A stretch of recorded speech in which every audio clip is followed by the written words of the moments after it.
I'm joined live by author and historian Gerald Horne. Thank you very much for being with us. Now, earlier, before Paula, we heard Johnny Achi talking about this bill that has been proposed in the Senate. If this bill makes it through to the U.S. president, how likely is it that he is going to sign it and authorize arming the rebels? Well, I'm afraid that the chances are likely that he will sign and authorize arming the rebels. Keep in mind that already as we speak, there are hundreds of U.S. troops on the ground in neighboring Jordan whose mission is unclear, although we can easily suppose that they are already helping and assisting the rebels in various ways. I think we have to step back for a second and get a broader picture of what's going on.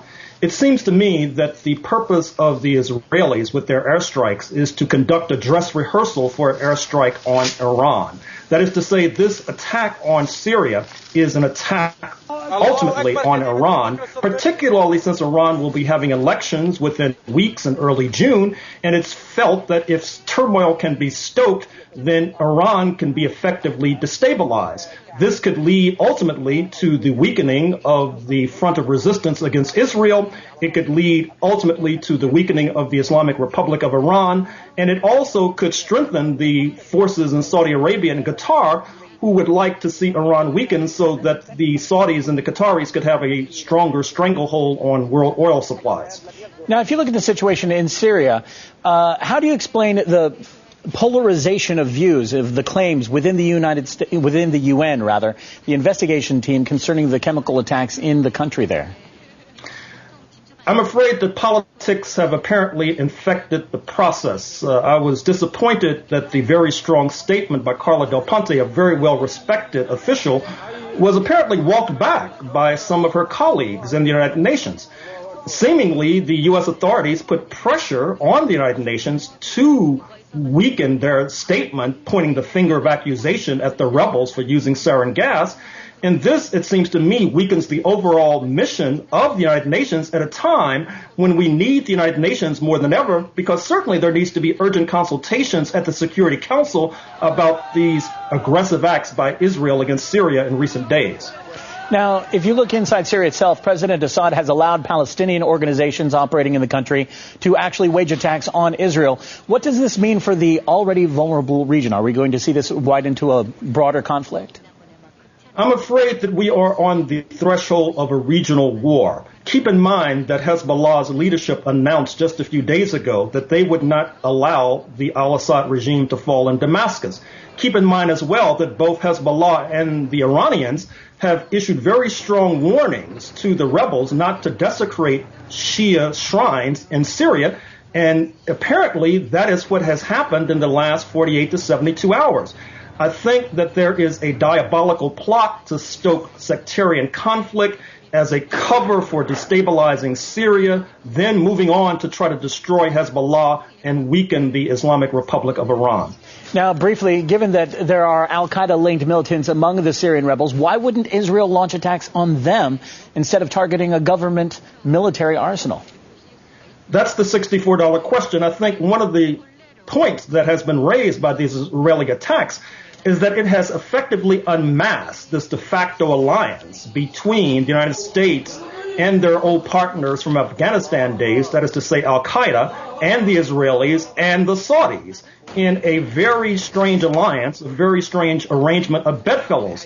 Obviously, their ultimate goal is directed and targeted towards Iran. That's what brings them together on a common platform. All right. I appreciate your thoughts on the subject. Author and historian Gerald Horne, thank you very much for being with us here on RT.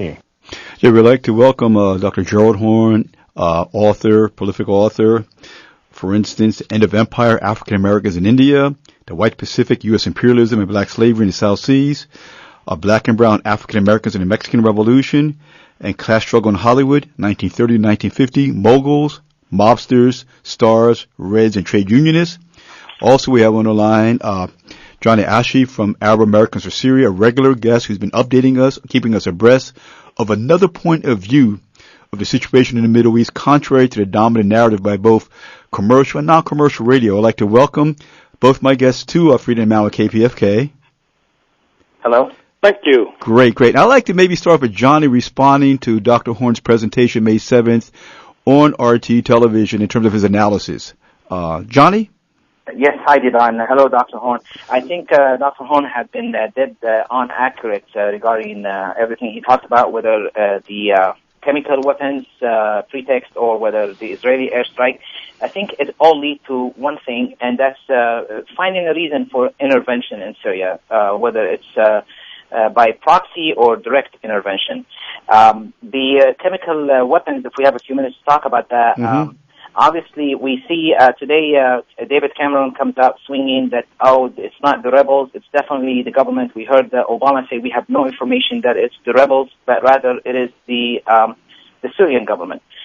What we're trying to see here is that both of these countries are accused of war crimes in Iraq based on the biggest lies in the history of mankind. That's weapons of mass destruction. I think they have no respect and no shame to come out and swing using the same exact argument.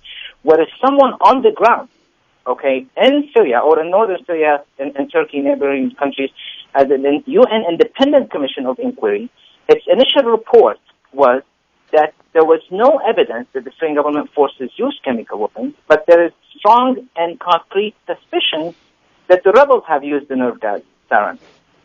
Trying to discredit Carla Del Ponte, who, by the way, is a former Swiss Attorney General, and she was a spotless by the West when she was serving as a prosecutor on the International Criminal Tribunal in the former Yugoslavia. So trying to discredit her and manipulate the initial results shows you that, they're trying to use this as a pretext. Go ahead, Johnny. Well, actually, also, the fact, if we look at the facts, of this chemical weapon story, back in December 17, and I was on your show, we talked about Bashar al-Jafari, the Syrian UN representative, had sent a letter to the UN Security Council and to the UN Secretary General at that time saying that they have information that the foreign sponsor militants have gotten and could use chemical weapons against Syrians and shift the blame to the government. On March 19, that did happen. And there's no doubt in anyone's mind that the rocket that was launched into Khan al-Assad, which is what we consider the government-friendly area, and minorities live there, it was launched from rebel-held territories inside Turkey or inside the Syrian border, but with the Turkish border. That bomb killed 26 people, obviously using some kind of a gas station. Syria did go to the United Nations and ask a probe into this, an investigation, UN investigation. These are the facts. We know that these criminals, mercenaries, Nusra Front, have carried out beheadings and have carried out suicide bombings. They have, in their own admission, on their own website, 43 suicide bombings since November 2011 until today. And so they will not hesitate in using chemical bombs if they got their hands on it. This is what you're dealing with. However, and contrary to that, the Syrian government is an elected official. They're not terrorists. And by all accounts, the Syrian government is already winning the war using conventional weapons. Why use chemical weapons when you're using conventional weapons, knowing very well that chemical weapons can be used as a pretext for an intervention or invasion? So I'll let the audience, listeners, make a decision for their own. Who is more likely, and you asked me this last week, who is going to benefit more likely from using of chemical weapons in Syria if it was, ever used? Dr. Horne, in terms of this strange paradox, United States, Israel, and their allies, both financially, militarily, and diplomatically supporting the rebels, and the fact of the matter is the most organized, armed, and successful fighting force within the rebel movement is the Al-Qaeda Nusra Front. How do you rationalize the United States supporting so-called Al-Qaeda and its subsidiaries? I'm not saying you rationalize, but how do you think the United States rationalize that? Well, obviously they think that they're bigger fish to fry, number one. Number two, they've had a long experience, as I indicated in that RT interview, in dealing with Al-Qaeda. After all, they were partners in Afghanistan in the 1980s, and we don't even have to go back to the 1980s. As you can see, right now, the U.S. administration is enmeshed in a conflict with the Republican Party opposition over Libya and Benghazi. The secret to unraveling why this Benghazi scandal continues to mushroom is that the U.S. authorities basically had an entente with the Gaddafi regime to corral and quarantine the so-called Al-Qaeda-like forces, And the U.S. authorities basically turned the tables on Colonel Gaddafi, aligned with the so-called Islamicists, and threw him out of power. But once they threw him out of power, the U.S. authorities were then worried about the growth of this Al-Qaeda-like tendency, and that they would come and resume fighting in Iraq, for example, and would begin plotting against the United States. So they set up this massive CIA station in Benghazi in order to monitor these people they had just put into power. Yet, when you listen to those congressional hearings that took place just a few days ago, you did not hear about that. So I'm saying all this to say that there is no mystery as to why the United States would ally with Al-Qaeda-like forces in Syria, because they have done so repeatedly in the past, protestations to the contrary. But we also need to recognize that there is a split in the U.S. ruling elite as to how to proceed with regard to Syria. I think that was the import of Secretary of State John Kerry pitching up in Moscow and basically surrendering to Moscow and Putin's admonition that a Geneva conference be convened this month in order to settle the Syrian conflict, or at least make steps in that regard. You know that before Kerry showed up in Moscow this past week, the U.S. and their allies were adamantly opposed to this. But what we're coming to find is that the U.S. administration would like to reset with Moscow so they can pivot towards China, and yet they keep getting sucked into these conflicts, be they in Libya and now in Syria. So the idea is to do the reset with Moscow so that you can pivot towards China and avoid a conflict with Syria. The problem is that the opposing faction in the U.S. ruling elite, in my opinion, is more powerful than the faction that holds power in the White House. This is the faction that has control over the U.S. oil supply, has massive investments in that part of the world. It is also the faction that is adamantly anti-Moscow. Recall that Mitt Romney, the GOP presidential nominee, announced in 2012 that Moscow was still the enemy. And not only that, but this faction, led by the Republican Party, basically has a majority amongst the all-powerful white vote. They got 60% in November 2012. It's an alliance that crosses the class lines. There's a considerable portion of the white working class and the white middle class that supports this faction. And then, on top of everything else, the cherry on top of the cake, so to speak, is the fact that the U.S. left is split. Just like with regard to Libya, where you had certain forces in the U.S. left who supported the NATO bombing campaign against Libya, you now have certain forces in the U.S. left who would like to see the U.S. intervene in Syria. And so when you put that all together, it comes to the conclusion that the United States may not be able to avoid getting more deeply involved in the Syrian conflict. In fact, signs are pointing in that direction, yet it's going to be a major disaster, a major catastrophe, and we must do everything in our power to resist that taking place. You know, in terms of, this is to Johnny, in terms of one of the dividing points between Russia and the United States in terms of the political conference that's about to come up is this question of the United States saying, together with the rebels that they control, that Assad must go. And I assume by saying Assad, they're also talking about the Ba'ath Socialist Party and that ideological political movement that historically has fought for anti-imperialism, anti-Zionism, pan-Arabism, equality for women, free education, healthcare, and so forth. How is that going to be resolved? This fundamental conflict about whether the present political party and ideological camp representing a democratic, secular, progressive government versus the rebel camp, the organized aspect of the rebel camp, which represents a kind of feudal, neocolonial, and some would say even Islamic Zionist factors within the Middle East. How would you analyze that? Okay, that's a good question, Didon. Not everything that is said is actually what is being said under the table or playing, behind the closed doors. Kerry is going to, of course, maintain that Assad must go. That last card he will not play until the deal is made. Of course, they're going to hang on to that, but it doesn't make sense. You're saying that you want the government and the opposition to sit down together and come out with a peaceful solution, yet you say Assad must go and Ba'ath Party must go. And why not also dismantle the Syrian army like you did in Iraq? That is not going to work for Syria, because if it was going to work, it would have worked since 2003 when Colin Powell entered Damascus after they went inside Iraq and told Bashar al-Assad, cut your ties with Iran, cut your ties with the Palestinian resistances and the Lebanese resistances, or else you will be next. And Bashar al-Assad told them then, I cannot do it, my people will not forgive me, and still telling him today, after 2 years of this, the Syrian will not be told. Syria will not kneel like every other nation in this Middle East has. It is the last resistive force. It is the last hope for pan-Arabism.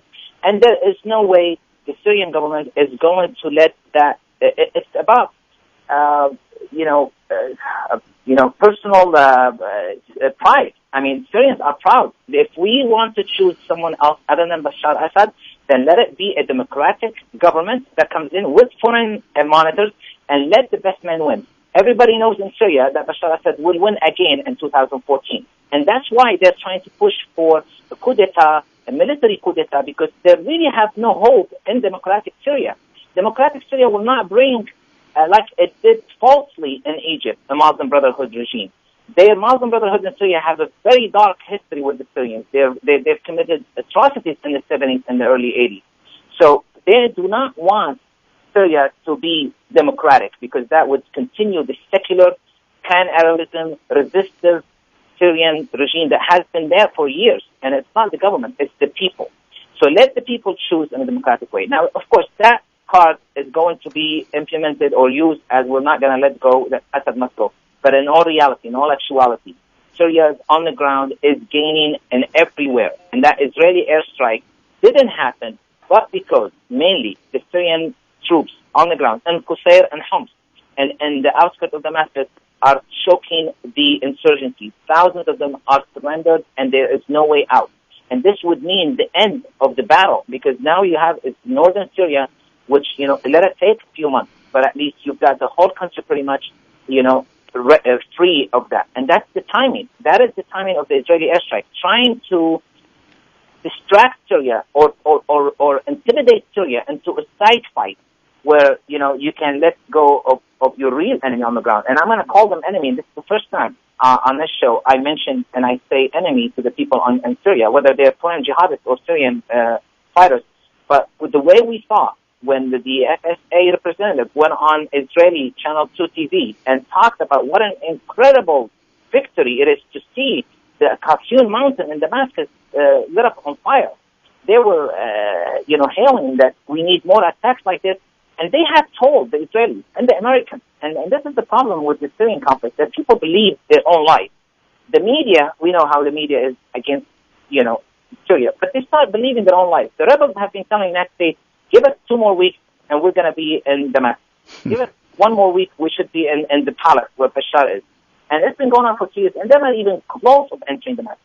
When the Israeli airstrike took a gamble, and I really think it is a gamble, hitting the Cartoon Mountains, where the cache of weapons of the Syrian army, they thought maybe Syria would respond. And when Syria responds, of course, it's going to be, they're going to respond much bigger and probably hit the Syrian pass. And that might allow the insurgencies to go into Damascus and then topple the regime, and it could be all over in that night. What happened is, at the same moment that Israel hit there was an all-out attack on all the entrances of Damascus by the rebels. And they were crushed within a couple of hours before the morning came out. So there is no choice now for Kerry, where he did it just before he went to Moscow. He was hoping for a different turnout with the Israeli airstrike.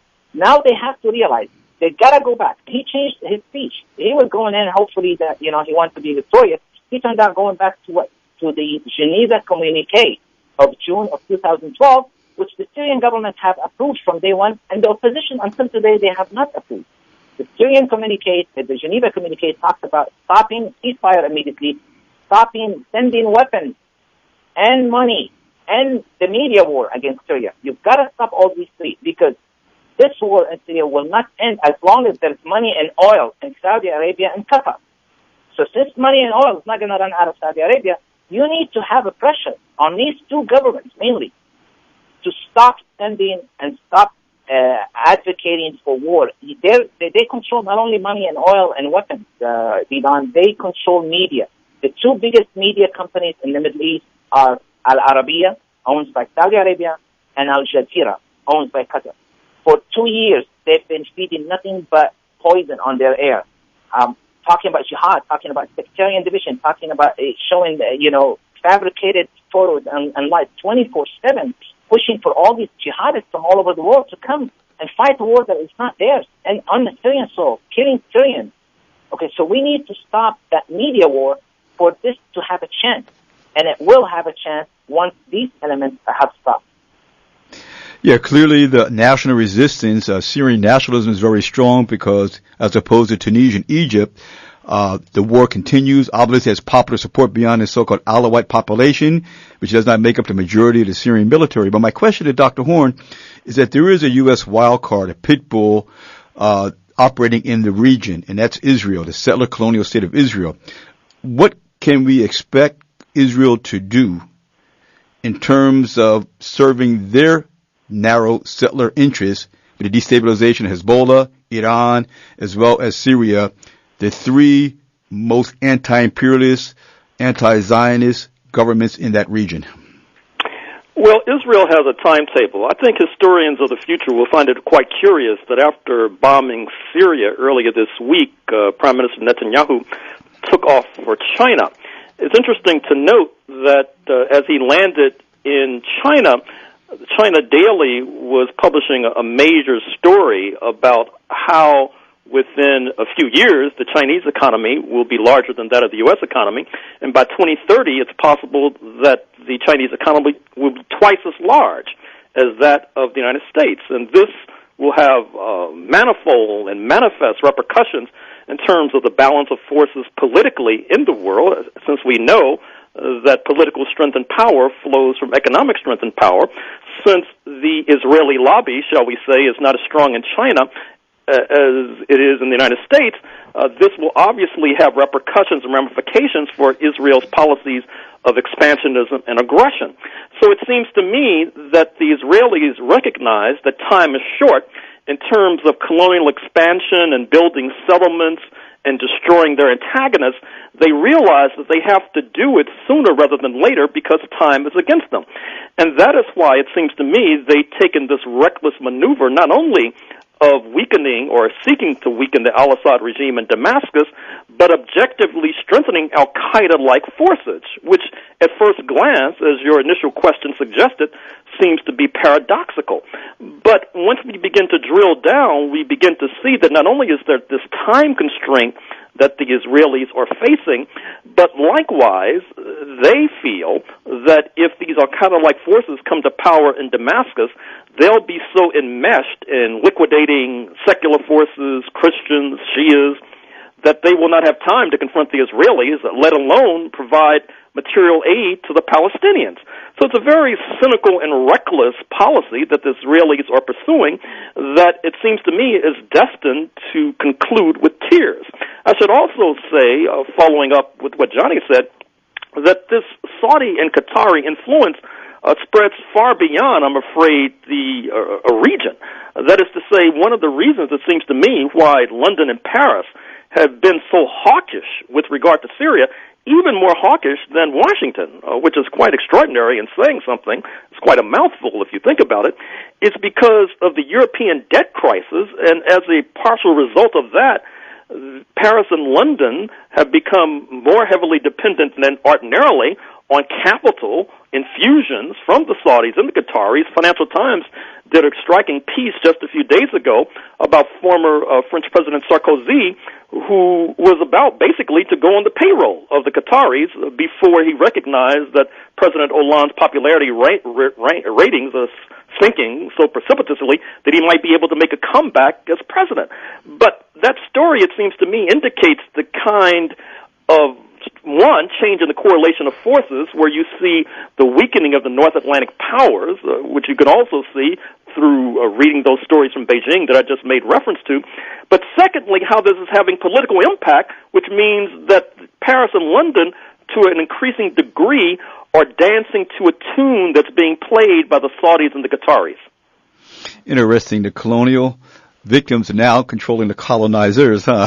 At least at one level of analysis.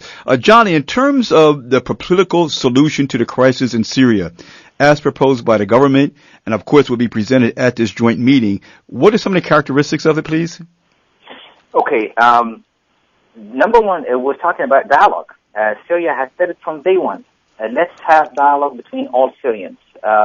We have established that since June 2012. The Syrian government started the dialogue inside Syria. We have now the 16th meeting, and they're all televised. So from June last year to almost June this year, that's a year. We have 16, so on average almost every 3 weeks. Of all political parties that have started after the crisis, because we have now new party laws, we have new media laws, we have a lot of great democratic reforms in Syria that they've missed because nobody's paying attention to what is really going on the ground in Syria.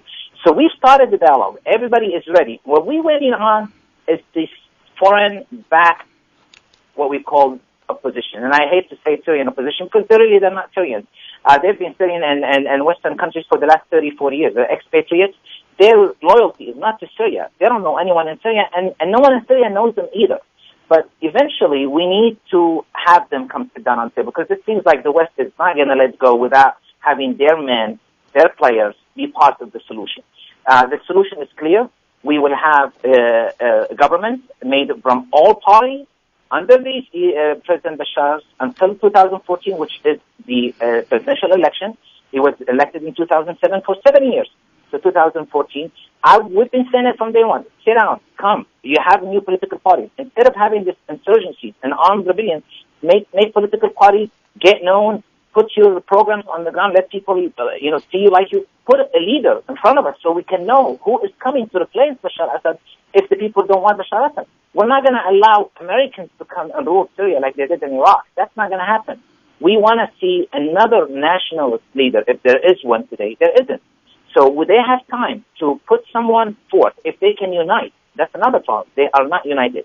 And you see, the thing is, the drums of wars are so much stronger than the voice of reasoning. The last Israeli attack, I have to go back to it, shows the direct links between Tel Aviv and the terrorist groups on the ground, including Al-Qaeda and including Nusra Front. Israel and Turkey and Saudi Arabia and Qatar are trying so hard to draw the United States and NATO into an all-out war in Syria.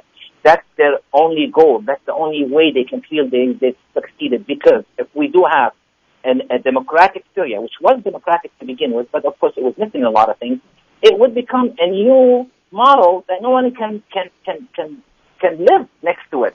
They'd all have to be. Then you're going to have problem in Jordan and Saudi Arabia and Qatar, all these monarchies and sheikhs that they've been sitting on their seats for 100 years. Saudi Arabia just celebrated the 100 years of the throne.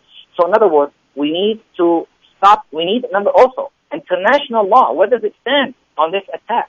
We need to start punishing or have the world community stop encouraging Israel from further maintaining aggression on its neighbors, because that will continue unless we have some kind of condemnation.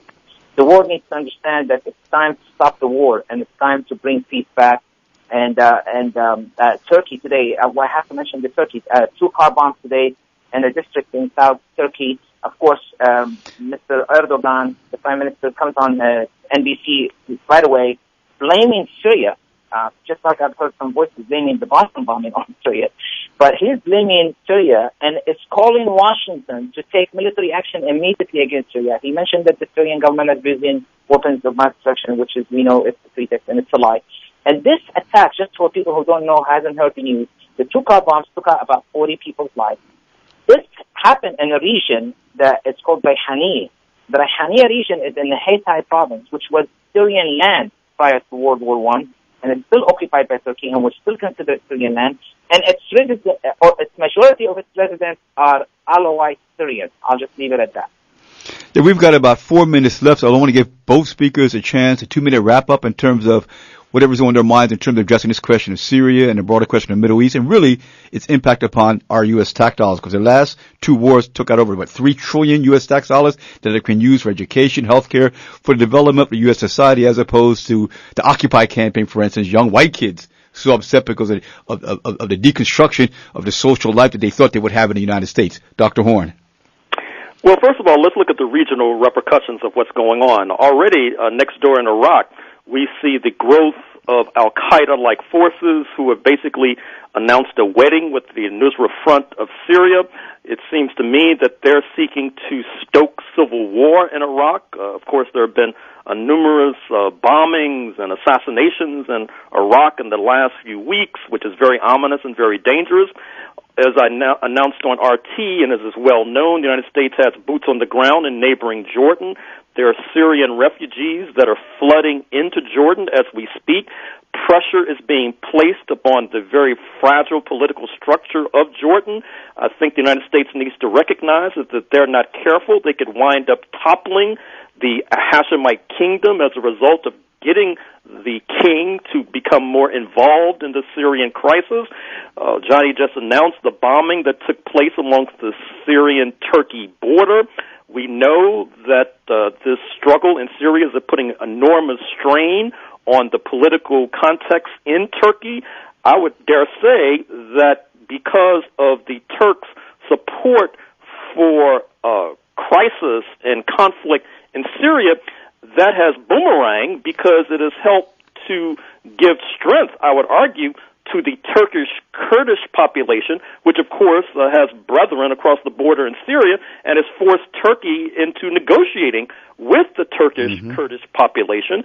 And if the Turks are not careful, they could see their dreams of a neo-Ottoman empire being resurrected, basically being destroyed because of their reckless policy in Syria. With regard to neighboring Lebanon, we noticed the speech by Hassan Nasrallah of Hezbollah that he gave just a few days ago, saying that the Syrians have basically supplied him and his forces with so-called game-changing weapons. It's unclear what he's referring to, but I would warn the Israelis that you should recall the conflict of 2006-2007 when the Hezbollah forces basically fought the Israelis to a standstill. And finally, with regard to the United States, I would suggest to all those within range of my voice that a U.S. military intervention in Syria will not strengthen the left. It will strengthen the right. We see that this game before where the right pushes the U.S. administration into a conflict in Libya, for example, and then manufactures these non-scandals such as Benghazi, which basically result inevitably from alliances with Al-Qaeda-like forces. So it seems to me that we need to stand down. That is to say, the U.S. administration needs to stand down, I should say, more aptly and more correctly, and the anti-war forces should move forward aggressively to pressure this administration to stand down from involvement in Syria.